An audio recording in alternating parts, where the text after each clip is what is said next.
Hello semuanya, balik lagi barengan sama gua Haidar Hamim, cuy, di channel yang biasa aja ini ya. Gimana kabar lu semua, cuy?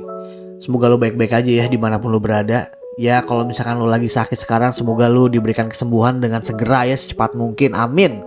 Dan semoga juga dimanapun lu berada, lu diberikan rezeki yang banyak oleh Tuhan Yang Maha Esa, oke?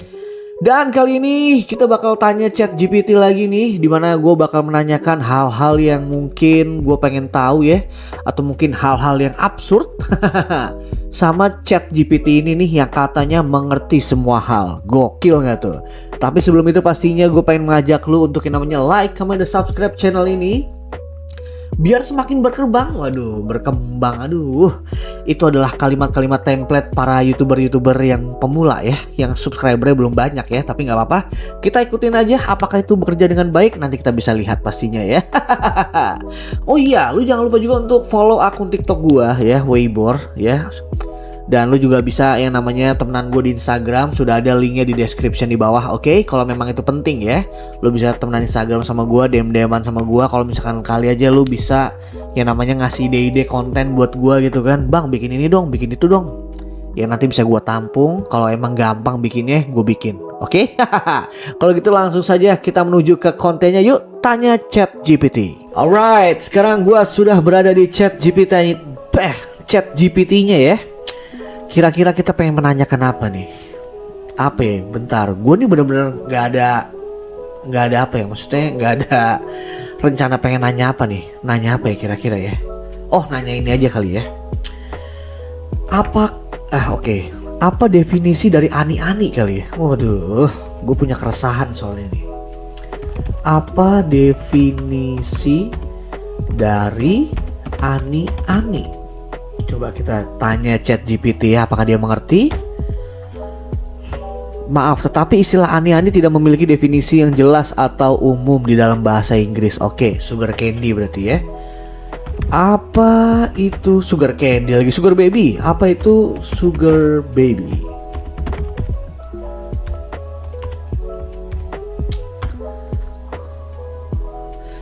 Sugar baby adalah istilah yang merujuk pada seseorang, biasanya perempuan yang menjalin hubungan dengan seseorang yang lebih tua dan kaya secara finansial, yang disebut dengan sugar daddy atau sugar mommy. Oke.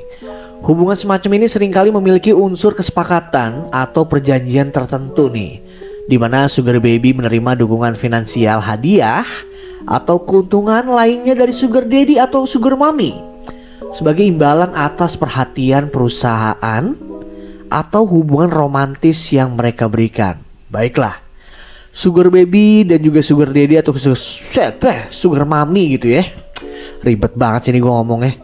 Biasanya terlibat dalam hubungan yang bersifat saling menguntungkan. Oke, win-win solution ya, dimana sugar baby mendapatkan manfaat finansial atau materi dari sugar daddy atau sugar mommy, sementara sugar daddy atau sugar mommy mendapatkan kepuasan atau kesenangan dari hubungan tersebut. Ya, lu tahu sendirilah ya apa kesenangan tersebut ya.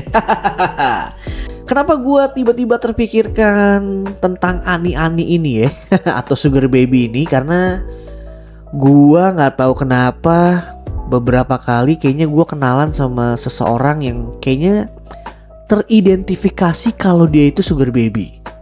Nah, makanya gue pengen nanya lagi nih, kira-kira apa sih ciri-ciri sugar baby itu sama ChatGPT? Apakah dia tahu ya?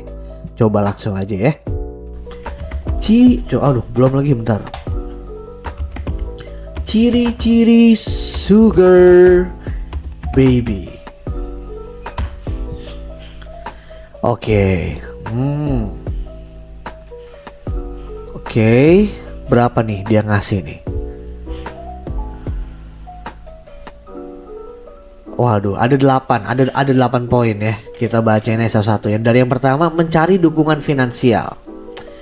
Jadi katanya nih, ciri-ciri seorang sugar baby dapat bervariasi, tergantung pada individu dan juga preferensi pribadinya. Namun ada beberapa ciri umum yang mungkin dimiliki oleh seorang sugar baby.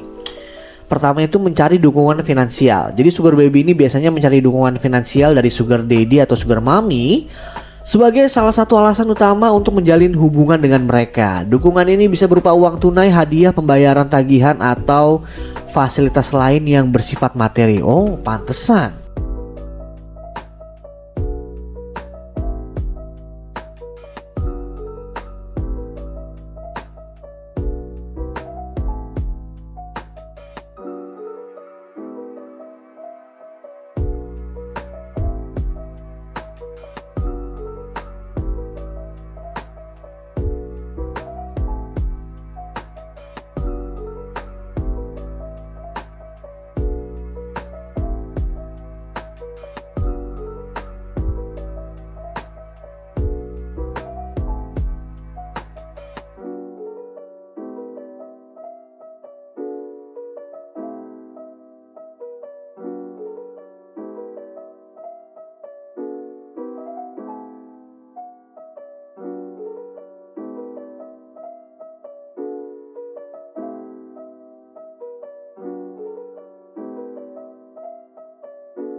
Pengertian tentang hubungan nih, Sugar Baby ini menyadari bahwa hubungan ini bersifat transaksional dan bisa berbeda dari hubungan romantis konvensional.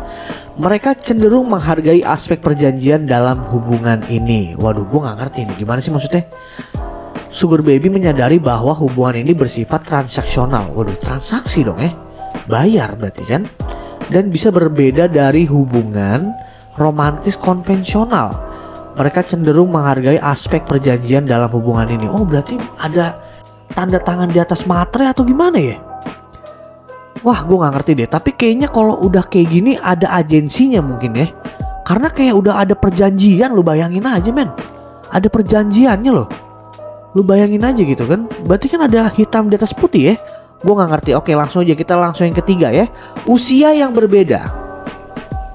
Sugar Baby biasanya lebih muda daripada Sugar Daddy. Oh, itu udah pasti ya. Hubungan semacam ini seringkali melibatkan perbedaan usia yang signifikan. Jelas sekali ya. Jadi kalau misalkan lu di klub malam gitu ya, ngelihat di pojokan gitu ya, ada bapak-bapak yang mungkin umurnya itu udah sekitar 50 tahun atau mungkin udah menjelang 50 tahun gitu ya, terus dia duduk sendirian. Di depannya ada cewek joget-joget. Nah, itu kemungkinan besar kemungkinan besar ya gue bilangnya ya. Mungkin itu adalah Sugar Daddy tuh. Yang dia tuh lagi kayak ya lagi hangout aja gitu kan sama Sugar Baby-babynya gitu kan. Ya gue gak ngerti lah ya. Pokoknya itu biasa terjadi ya kalau misalkan lu kedatang ke klub malam tuh, lu ngeliat ada orang tua gitu kan di pojokan, dia diem doang gitu, duduk doang, terus ada cewek-cewek yang ibaratkan usianya tuh jauh banget lebih muda daripada dia, bahkan mungkin sumuran anaknya kali ya di rumah gitu kan. Terus lagi joget-joget, dianya mah diem. Nah, itu kemungkinan besar mungkin itu Sugar Daddy kali ya, atau mungkin itu Sugar Mommy kali ya. Kalau Sugar Mommy beda lagi sih. Mungkin kalau Sugar Mommy itu biasanya dia lebih mengayomi ya, lebih mengayomi Sugar Baby-nya mungkin. Apa namanya, berondong-berondongnya ya. Ya kayak gitu-gitulah pokoknya ya. Terus ada lagi yang keempat nih, tampilan menarik. Karena hubungan ini memiliki unsur ketertarikan fisik, Sugar Baby seringkali memperhatikan penampilan mereka dan berusaha tampil menarik untuk menarik perhatian Sugar Daddy atau Sugar Mommy. Jelas. Lo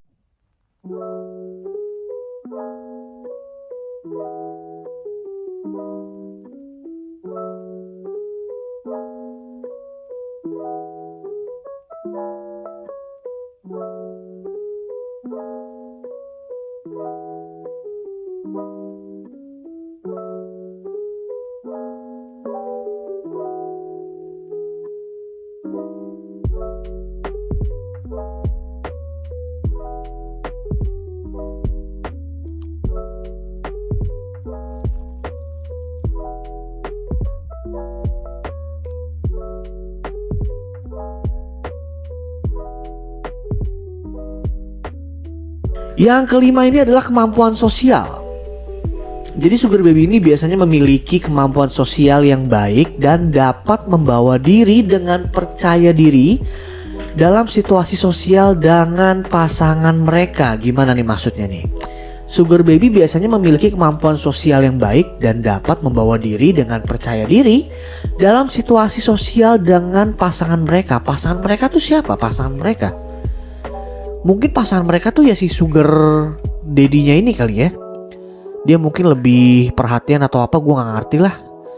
Cuman sih gue nggak terlalu mengerti banget nih. Apa gimana ya? Meng-approach kali ya, meng-approach si sugar daddy-nya itu biar dia itu mau sama si sugar baby-nya ini mungkin. Gimana cara dia nge-approach-nya, pendekatan segala macem, mungkin itu kali ya yang dimaksud ya. Gue nggak ngerti juga lah. Kalau misalkan lu ngerti ya lu bisa tulis di kolom komentar di bawah ya. Selanjutnya yang keenam yaitu adalah kesepahaman tentang batasan. Sugar baby dan juga sugar daddy atau sugar mommy ini biasanya memahami batasan dalam hubungan ini. Mereka bisa memiliki kesepakatan tertentu tentang apa yang diharapkan dan apa yang tidak boleh dilakukan dalam hubungan tersebut. Nah ini udah jelas nih. Menurut gua kayaknya memang ada hitam di atas putih gitu ya, di atas materai 10.000 nih menurut gua untuk perjanjian-perjanjian ini, dimana ada batasan-batasan yang nggak boleh yang namanya diterobos gitu. Karena kalau seandainya kelewatan batas, wah bahaya juga gitu kan. Kayak mungkin si sugar baby ini dilarang untuk yang namanya ngadu ke istri dari si sugar daddy ini, misalkan dia punya istri gitu ya.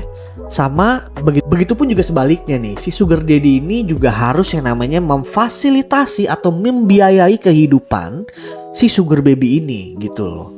Jadi dia harus bisa dibilang mensejahterakan gitu ya, atau menjamin kesejahteraan dari si sugar baby ini. Kayak gitu sih kalau menurut gua pribadi ya. Dan yang ketujuh ini diskresi. Kebanyakan sugar baby ini menghargai privasi dan juga memahami perlunya menjaga hubungan mereka secara rahasia. Oh iya jelas. Makanya kenapa yang namanya sugar baby itu biasanya ya identik dengan kalau misalkan mereka lagi jalan-jalan ke Bali atau hangout di Bali gitu ya, mereka tuh selalu ngupdate-nya itu sendirian. Gak pernah tuh yang namanya mereka nunjukin lagi sama siapa gitu kan, kesananya sama siapa. Tapi ketika mereka foto sendirian itu dia motoin.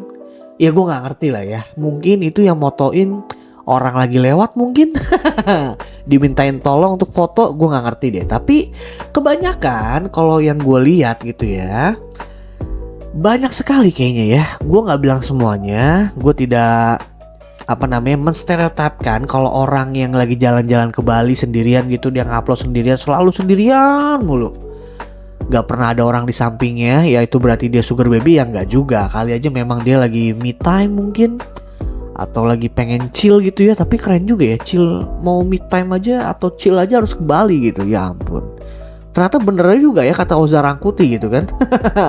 Mungkin Canggu itu atau Pulau Bali itu memang jadi pelarian orang-orang yang pengen me time kali ya kalau di zaman sekarang ya. Tapi tajir juga ya orang zaman sekarang ya, gila juga ya. Cuman itu tadi sih menurut gua, kalau misalkan lo ada temen gitu ya yang suka jalan-jalan atau dia sering ke Bali gitu. Bali sih paling sering tuh Bali gitu. Dia sering ke Bali tapi gak pernah menunjukkan siapa partnernya, dia jalan-jalan sendirian doang gitu, asik sendiri.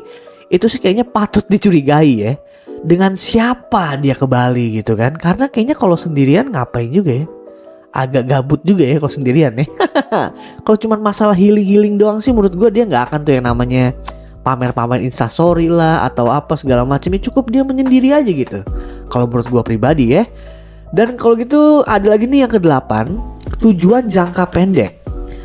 Sebagai bagian dari perjanjian sugar baby, gimana sih? Sebagai bagian dari perjanjian, oke.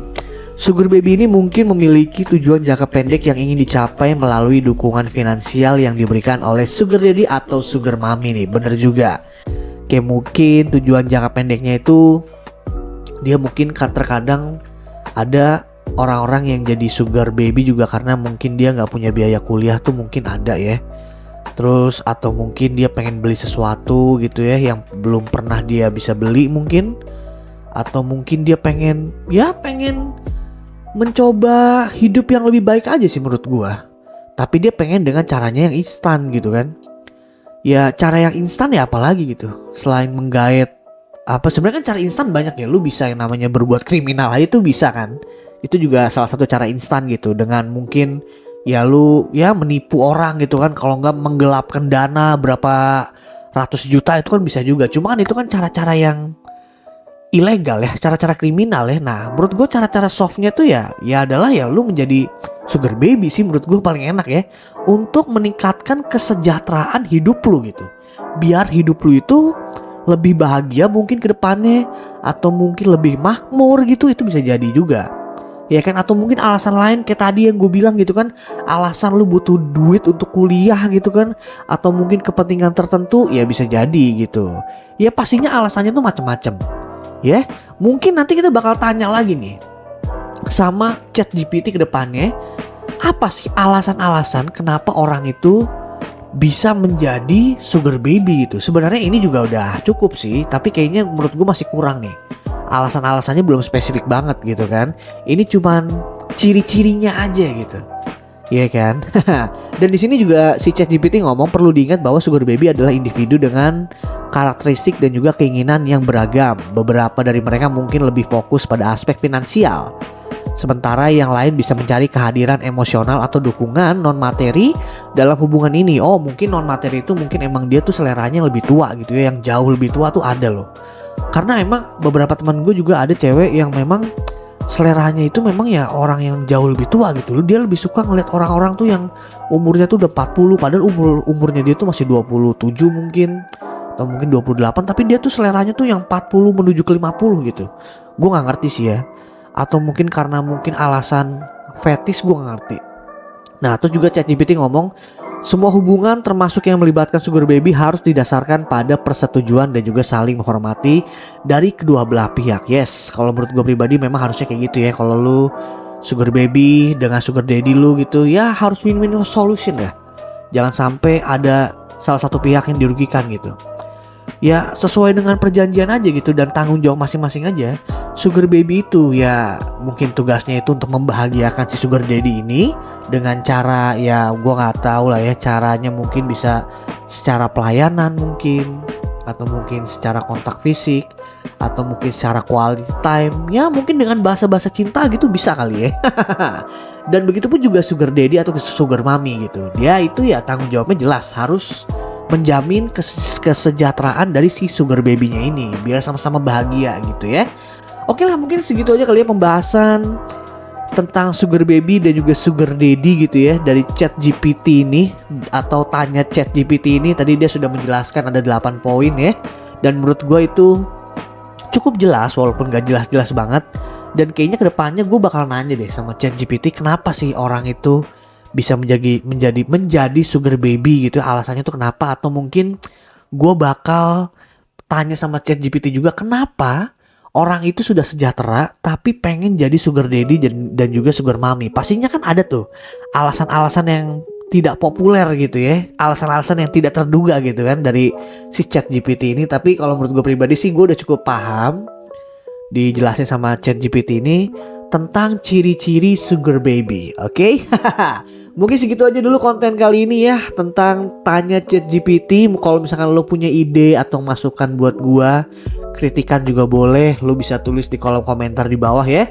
Dan jangan lupa juga untuk like, comment, dan subscribe biar channel gua semakin berkembang. Waduh, itu adalah template dari kalimat-kalimat YouTuber pemula ya, biar channelnya itu bisa naik. Oke? Dan jangan lupa juga untuk follow akun TikTok gua, Weibor. Terus juga kalau misalkan lo pengen mengenal gue lebih dekat, lo bisa langsung aja follow akun Instagram gue, sudah ada linknya di kolom description di bawah. Oke? Mungkin segitu aja dulu, kita berjumpa lagi di video-video selanjutnya dari Weibor. Bye bye.